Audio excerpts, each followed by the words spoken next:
Les forces de défense ukrainiennes refusent de rester immobiles ou de se satisfaire de leur équipement. Elles travaillent toujours sur la prochaine grande innovation, cherchant constamment à améliorer leurs capacités offensives et défensives pour obtenir un avantage sur leurs ennemis. C'est cette approche qui a non seulement permis à l'Ukraine de rester dans la guerre aussi longtemps, mais aussi de déjouer les attentes et de renverser les pronostics à maintes reprises. Les forces de Kiev s'apprêtent à lancer leur nouvelle innovation, si puissante et résistante que même l'armée américaine en a été choquée. Voici le Skif, un nouveau véhicule blindé de transport de troupes développé localement, conçu pour protéger les soldats ukrainiens traversant la ligne de front.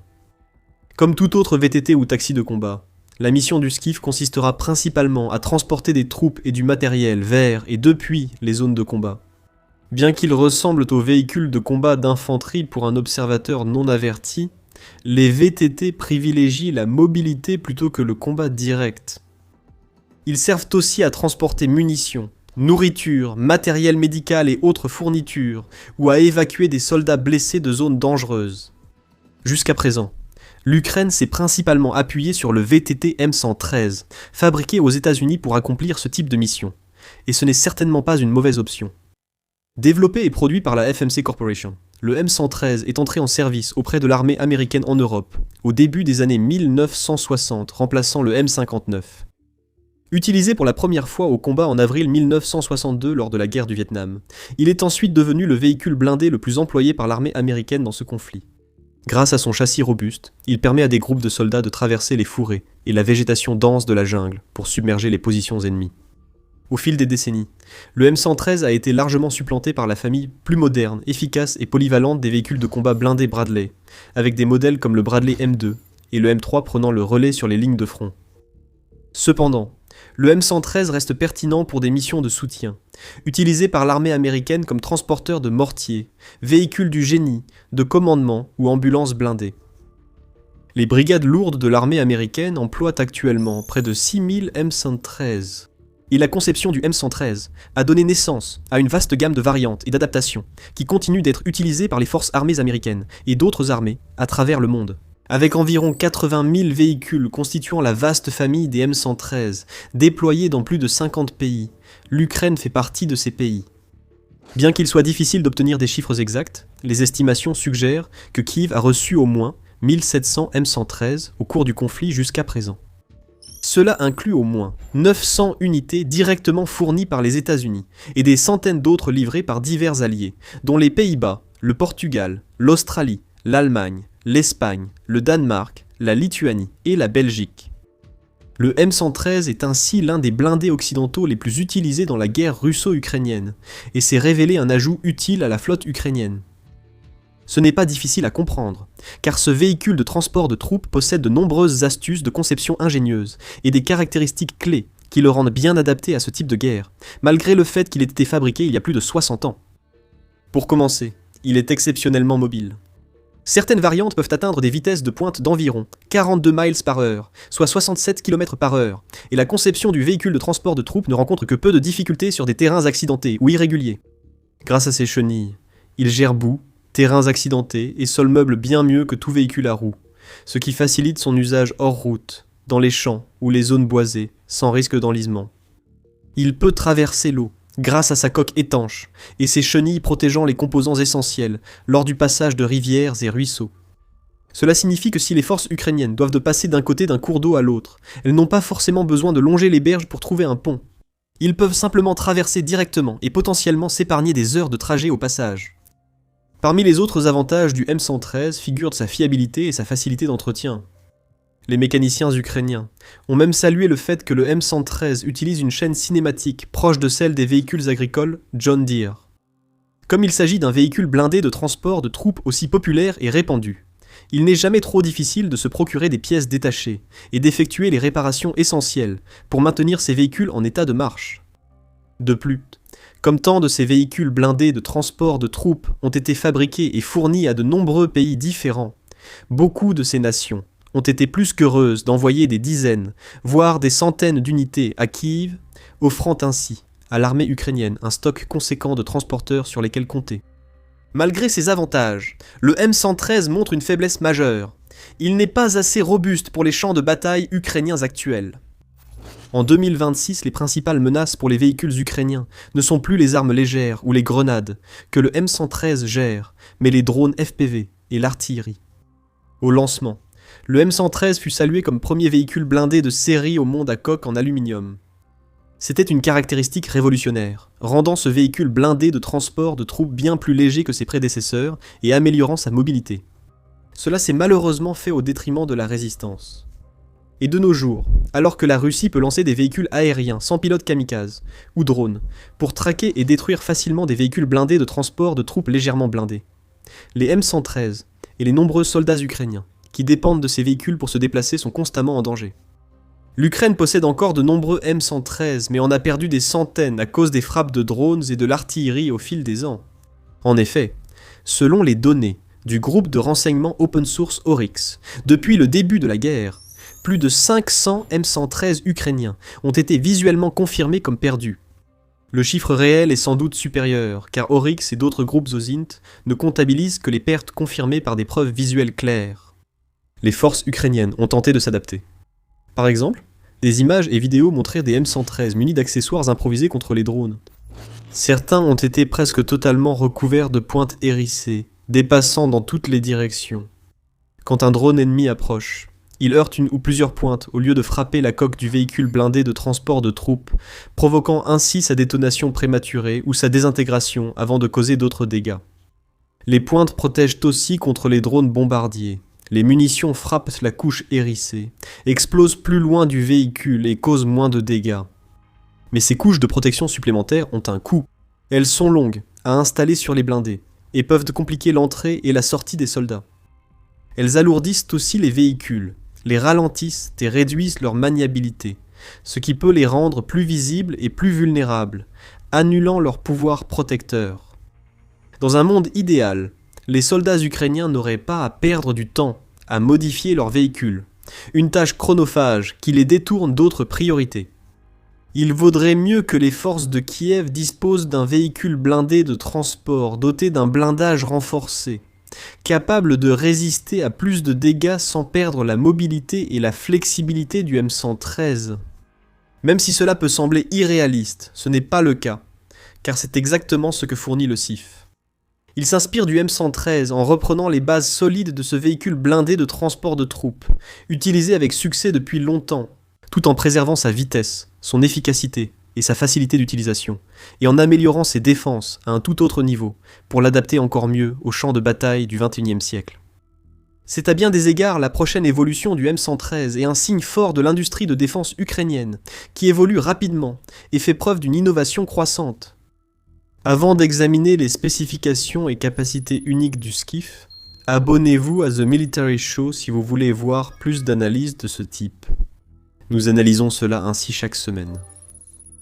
Le SCIF a été créé par l'entreprise UKR Armotech, basée à Kiev, et on comprend facilement pourquoi ils prêtent une attention particulière au modèle classique du M113, lorsqu'ils assemblent ce nouveau véhicule blindé de transport de troupes passionnant.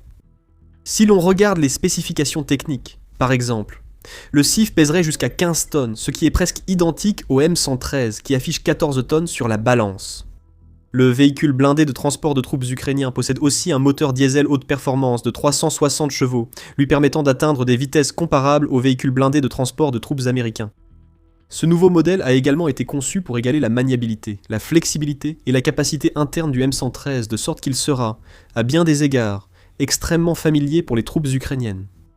Ils sont bien plus en sécurité sur un SCIF, principalement grâce à son blindage supérieur.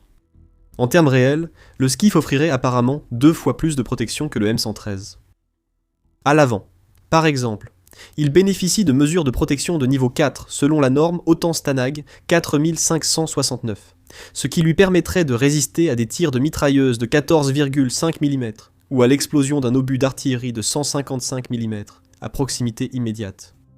Le SCIF possède sur les côtés et à l'arrière un blindage de niveau 3 assez résistant pour supporter des tirs de mitrailleuse de 7,62 mm ou des obus explosant à distance modérée.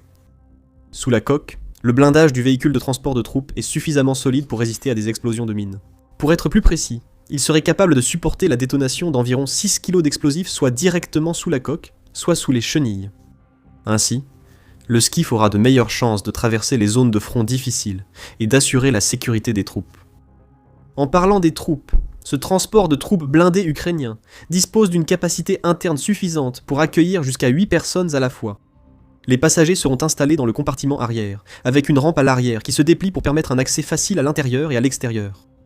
À l'avant, derrière le moteur, un équipage de 3 personnes opérera chaque véhicule, comprenant un conducteur, un commandant et un opérateur de combat ou tireur. En ce qui concerne les drones, le fabricant n'a pas publié beaucoup de détails sur les capacités anti-drones du SCIF, mais son blindage renforcé devrait mieux résister que celui du M113 aux explosions de drones à proximité ou aux débris tombants. On pense également qu'il est doté de certaines capacités de guerre électronique, ce qui pourrait lui permettre de brouiller les communications des drones ennemis et potentiellement de les faire dévier de leur trajectoire, et les experts de The Warzone s'attendent à ce qu'une sorte de cage de protection soit ajoutée au SCIF à l'avenir. Un blindage additionnel sera conçu pour empêcher les drones de heurter directement le châssis du transporteur, à l'image des cages et pointes anti-drones présentes sur d'autres véhicules ukrainiens.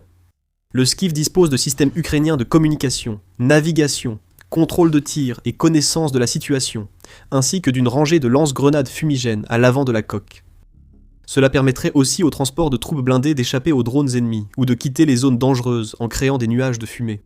Le SCIF n'est pas uniquement conçu pour des manœuvres défensives et d'évasion. Il peut être équipé de stations d'armes téléopérées, avec des configurations comprenant soit une mitrailleuse de 12,7 mm, soit de 14,5 mm, associée à une arme secondaire de 7,62 mm. Ainsi, l'équipage du SCIF pourrait théoriquement tirer sur les troupes, véhicules ou drones ennemis en vol. Cela pourrait à son tour rendre le VTT encore plus polyvalent que le M113. S'il fonctionne comme annoncé, il pourrait tout faire, du transport des troupes vers et depuis les lignes de front à l'évacuation des soldats blessés, voire même participer à des assauts mécanisés. Il serait aussi efficace pour transporter des drones d'attaque vers des positions avancées, afin qu'ils frappent les positions russes. En bref, il a tout ce qu'il faut pour être un ajout significatif à l'arsenal ukrainien. Et UKR Armotech a déjà mis son prototype à l'épreuve lors d'une série d'essais en usine. Peu à peu, il se dirige vers un déploiement militaire massif, tout en finalisant et en peaufinant la conception du véhicule. Le prototype a une coque en aluminium comme le M113, mais l'entreprise envisage aussi d'utiliser un châssis blindé en acier. Cela offrirait une meilleure protection contre les tirs ennemis, mais risquerait d'altérer la structure et la mobilité du véhicule. Actuellement, UKR Armotech doit encore importer environ 60% des composants du véhicule, dont le moteur, la transmission, la suspension et les chenilles, depuis divers pays. Elle espère atteindre un jour le point où elle pourra relocaliser la production et exploiter efficacement sa propre chaîne d'approvisionnement pour le SCIF.